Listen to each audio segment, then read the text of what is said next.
Bonjour à tous et à tous. Osons l'altruisme pour un monde meilleur. Quel est le message qu'a voulu nous faire passer Mathieu Ricard? Est-ce un message de détresse ou d'espoir? Une seule, c'est laisser parler son cœur plutôt que sa raison. C'est suivre une intuition plutôt qu'une conviction. Oser, c'est accepter de changer, de se mettre en danger. Se mettre en danger n'est pas quelque chose de simple, mais oser, c'est accepter d'apporter le progrès, de changer les choses. Alors, seuls les plus courageux pourront changer les choses. Mais faudrait-il être courageux pour être altruiste, pour vouloir changer les choses? Mais qu'est-ce qu'est l'altruisme? L'altruisme, c'est la bienveillance pour autrui. C'est penser aux autres avant soi. C'est se dévouer à autrui. Comment une chose qui peut paraître simple pourrait-elle bien changer le monde? C'est bien parce que l'altruisme est quelque chose de simple et d'accessible à tous. Quand je laisse sous-entendre quelque chose de simple, je veux dire que l'altruisme n'est pas matériel. C'est une philosophie, un état d'esprit. Seule l'envie peut nous faire redevenir altruistes. Mais pourquoi redevenir? À la naissance, l'altruisme est naturel. Il coule dans nos veines. Mais celui-ci s'enfuit au plus profond de nous, dû à une éducation qui reflète trop notre société. Égoïste, un sens du bonheur plus matériel que spirituel, et être plus concentré sur son intérêt personnel et collectif. L'altruisme, c'est aussi penser aux générations futures. Pour un avenir meilleur, nous devons éduquer nos enfants à être altruistes. Or, pour cela, commençons déjà par nous-mêmes. Reconquérons cette notion somnolente au plus profond de nous. Retrouvons les bases de l'altruisme. Détachons-nous de tous les stéréotypes de la société. Retrouvons un sens du bonheur plus spirituel que matériel. Et ainsi, orientons-nous vers un sens plus poussé du partage et de l'entraide. Regardez le petit pays indien du Bhoutan. Ce pays connaît la population la plus heureuse, la plus altruiste. C'est ainsi que nous devons éduquer nos enfants dès le plus jeune âge à être altruistes afin que pour leurs enfants et eux, ils n'aient plus besoin d'oser.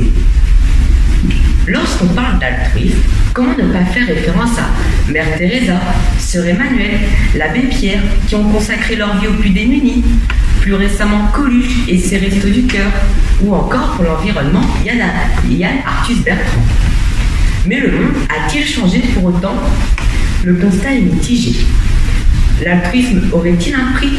Car qui dit altruisme dit sacrifice. Reprenons brièvement l'exemple de Mère Teresa.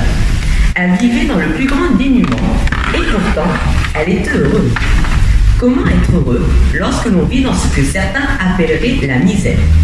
C'est bien parce que son seul bonheur était celui d'autrui. Mais cet état d'esprit est-il accessible à tous? Peut-on devenir altruiste du jour au lendemain? Non. Mère Teresa, dès son plus jeune âge, a été conditionnée à être altruiste. Sa mère disait « Quand vous faites le bien, faites-le comme une pierre que vous jetez à la mer. » La bienveillance sans retour. C'est alors qu'on parle de véritable altruisme. Mais s'il y a de véritables altruistes, y aurait-il de faux altruistes? Oui. Ceux pour qui être solidaire n'aurait que pour but, à moyen, court ou long terme, de profiter d'autrui, ne serait-ce que par la satisfaction de leur ego. Devenir célèbre, connu, se sentir supérieur. Avant de s'engager dans des actions altruistes, il est nécessaire et indispensable d'avoir la parfaite maîtrise de ses émotions et de ses sentiments, car côtoyer la détresse morale et environnementale demande une véritable force d'esprit pour ne pas être affecté. Alors, seuls ceux qui arriveront à unifier ces deux aspects, prendre soin de soi pour prendre soin des autres, chercher la force en soi pour la transmettre aux autres, arriveront à trouver la véritable voie de véritable altruisme. L'altruisme changerait-il véritablement le monde? Oui. Malgré la prise de conscience des gens de l'urgence, trop de personnes n'ont pas conscience de leur véritable force d'agir, de leur véritable force d'esprit. Osons l'altruisme, osons agir. Arrêtons que d'autres ne le fassent à notre place, car l'altruisme est efficace que s'il est collectif. On se plaint, mais on ne réagit pas.